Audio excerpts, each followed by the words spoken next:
वाले हैं। ये बिल्कुल ओरिजिनल पेपर है। तो चलिए इसका आंसर देखते हैं हम लोग ऑब्जेक्टिव और सब्जेक्टिव दोनों का।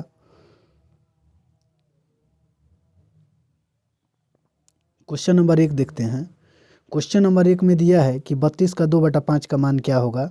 तो इसका सही उत्तर होगा ऑप्शन नंबर बी 4। देखिए इसको कैसे बनाएंगे। ये 32 है तो इसको 32 का लघुत्तम निकालेंगे एलसीएम, तो 2 5 बार आएगा। कितना बार आएगा? 2 5 बार आएगा। तो लिखेंगे 2 का पावर कितना? 5 और गुने है 2 बटा कितना? 5। तो 5 से 5 कैंसिल हो जाएगा तो 2 का पावर कितना आएगा? ये वाला 2 आएगा। और 2 का स्क्वायर करेंगे तो कितना हो जाएगा? 4 हो जाएगा। चलिए फिर क्वेश्चन नंबर 2 देखते हैं। 25 का पावर 1/-3 का सरलतम रूप पूछ रहा है। तो इसका सही आंसर होगा ऑप्शन नंबर सी 1/5। चलिए फिर क्वेश्चन नंबर 3 देखते हैं। ए एक्स वाई का मान क्या है? तो ऑलरेडी ये फॉर्मूला ही है।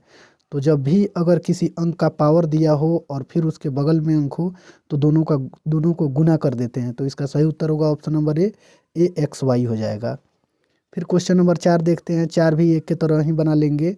4 का एलसीएम निकालेंगे तो होगा 2 गुने 2 और कितना है? 3/2। यानी 2 का पावर ये कितना है? 2 लिखेंगे और गुने ये 3/2 लिखेंगे। 2 से 2 कैंसिल हो जाएगा और 2 का क्यू करेंगे तो कितना होगा? 8 होगा। कितना इसका उत्तर होने वाला है? 8 होगा। ऑप्शन नंबर डी होगा। चलिए फिर क्वेश्चन नंबर 5 देखते हैं। 5 का आंसर होगा ऑप्शन नंबर बी 35 डिग्री। इसको बदलेंगे, चेंज करेंगे। फिर क्वेश्चन नंबर 6 देखते हैं। 6 नंबर क्वेश्चन का आंसर होगा ऑप्शन नंबर ए -40 डिग्री। यानी फ़ारेनहाइट और सेल्सियस का मान बराबर होता है कितना पर? -40 डिग्री पर। फिर क्वेश्चन नंबर 7 को देखते हैं। क्वेश्चन नंबर 7 में दिया है समीकरण 2xy + 3। अब 2xy = 3 में यदि x का मान -1 दिया है तो इसका पूछ रहा है कि y का मान क्या होगा। तो x के जगह पर -1 भर के हल करेंगे तो इसका सही उत्तर होगा ऑप्शन नंबर डी 5। चलिए फिर क्वेश्चन नंबर 8 देखते हैं। -3 और -5 पूछ रहा है किस में स्थित है, किस चतुर्थांश में। तो देखिए दोनों जब माइनस माइनस होगा तो ये तृतीय चतुर्थांश में होगा। फिर आगे 9 नंबर प्रश्न को देखते हैं। 9 नंबर प्रश्न में पूछ रहा है कि x अक्ष का भुज पर मान होता है। तो देखिए x अक्ष पर भुज का मान 0 होता है। कितना होता है? 0 होता है। चलिए फिर 10 नंबर प्रश्न को देखते हैं। निम्नलिखित में से कौन सा बिंदु रेखा y = 3x + 5 पर स्थित है। तो इसका सही उत्तर होगा ऑप्शन नंबर बी 1 और 8। फिर क्वेश्चन नंबर 11 को देखते हैं। क्वेश्चन नंबर 11 में है कि एक ही वृत्तखंड के कोणों में संबंध होता है। एक ही वृत्तखंड के कोणों में संबंध होता है। तो इसका सही उत्तर होगा ऑप्शन नंबर सी बराबर। यानी एक वृत्त के खंड के कोणों में, यानी एक वृत्तखंड के कोणों में जो संबंध होता है वो इक्वल होता है, बराबर होता है। क्वेश्चन नंबर 12 देखते हैं।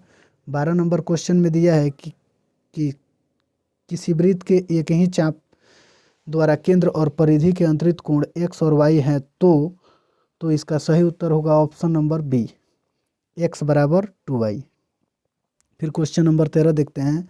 चक्रीय चतुर्भुज के सम्मुख कोणों का योगफल होता है।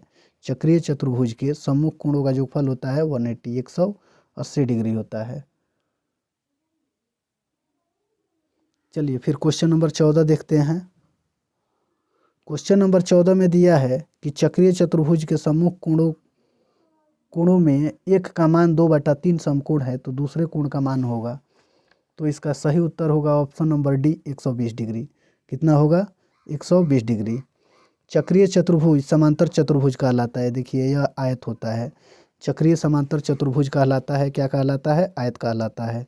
फिर क्वेश्चन नंबर 16 देखते हैं। किसी चतुर्भुज के आंतरिक कोणों के समद्विभाजकों से बना चतुर्भुज कहलाता है। तो इसका सही उत्तर होगा ऑप्शन नंबर ए चक्रीय चतुर्भुज होता है। फिर 17 नंबर प्रश्न को देखते हैं। 17 नंबर प्रश्न में दिया है किसी चक्रीय चतुर्भुज के सम्मुख कोणों का अनुपात 2:3 में हो तो बड़े कोण का मान ज्ञात करें। तो देखिए इसका सही उत्तर होगा ऑप्शन नंबर ए 108। फिर 18 नंबर प्रश्न को देखते हैं। इसमें दिया है 81 का पावर 3/4। तो इसका सही उत्तर होगा ऑप्शन नंबर सी 27। इसको भी 1 नंबर प्रश्न के आधार पर बनाएंगे। चलिए 19 नंबर प्रश्न को देखते हैं। 19 नंबर को भी हल करने पर इसका मान आएगा ऑप्शन नंबर बी 3 हो जाएगा। कितना होगा? 3। उसके बाद में क्वेश्चन नंबर 20 के बारे में देखते हैं। क्वेश्चन नंबर 20 में दिया है कि द्वितीय चतुर्थांश में x नियामक और y नियामक का स्वरूप होता है। तो इसका सही उत्तर होगा ऑप्शन नंबर सी -x(y). द्वितीय चतुर्थांश में पहले माइनस होता है फिर प्लस होता है। द्वितीय चतुर्थांश में पूछ रहा है कि x और y किस रूप में होते हैं, तो -x और y के रूप में होते हैं। चलिए फिर क्वेश्चन नंबर 21 के बारे में देखते हैं। क्वेश्चन नंबर 21 में दिया है कि y अक्ष से बिंदु P 4-5 की लंबवत दूरी है। तो इसका सही उत्तर होगा ऑप्शन नंबर ए 4। चलिए फिर 22 नंबर प्रश्न को देखते हैं। 22 नंबर प्रश्न को जब हल करेंगे, x का मान दिया है x बराबर 4 माइनस रूट 15 हो, तो इसमें जब कूट करेंगे तो इसका सही उत्तर होगा ऑप्शन नंबर बी 8 आएगा। इसका सही आंसर होगा। चलिए आगे वाला 23 नंबर प्रश्न को देखते हैं। 23 नंबर प्रश्न में दिया है कि वृत्त की परिधि पर स्थित किन्हीं दो बिंदुओं के बीच की वक्र दूरी कहलाती है। तो इसका सही उत्तर होगा ऑप्शन नंबर डी चाप। फिर 24 नंबर प्रश्न को देखते हैं। समीकरण ax(by + c = 0) दो चर में रैखिक समीकरण कहलाता है यदि, तो इसका सही उत्तर होगा ऑप्शन नंबर डी a बराबर नहीं 0 और b बराबर नहीं 0। चलिए 25 नंबर प्रश्न को देखते हैं। समीकरण x - y = 7 में यदि y बराबर -2 तो x का मान होगा। तो इसमें x का वैल्यू पूछ रहा है, जैसे y का मान कूट करेंगे कितना -2, तो वहाँ -2 जब रखेंगे तो माइनस माइनस प्लस होगा और उधर जाएगा। तो इसका सही आंसर हो जाएगा 25 का क्वेश्चन नंबर बोल रहे हैं। इसका सही आंसर होगा ऑप्शन नंबर बी 5। 7 से 2 माइनस हो जाएगा। चलिए क्वेश्चन नंबर 26 के बारे में देखते हैं। यदि एक ही चाप द्वारा केंद्र पर अंतरित कोण 84 डिग्री हो तो परिधि पर अंतरित कोण का मान होगा। तो इसका सही उत्तर होगा ऑप्शन नंबर बी 42 डिग्री। फिर क्वेश्चन नंबर 27 को देखते हैं। समीकरण 2x + y = 6 का आलेख x अक्ष को जिस बिंदु पर काटता है उसका निर्देशांक है। तो इसका सही उत्तर होगा ऑप्शन नंबर ए 3 और 0। चलिए 28 नंबर प्रश्न को देखते हैं। समीकरण 3x - y = -6 को संतुष्ट करने वाले xy का मान। तो इसका सही उत्तर होगा ऑप्शन नंबर बी 2 और 3। फिर 29 नंबर प्रश्न को देखते हैं। बिंदु 0 और -3 स्थित है।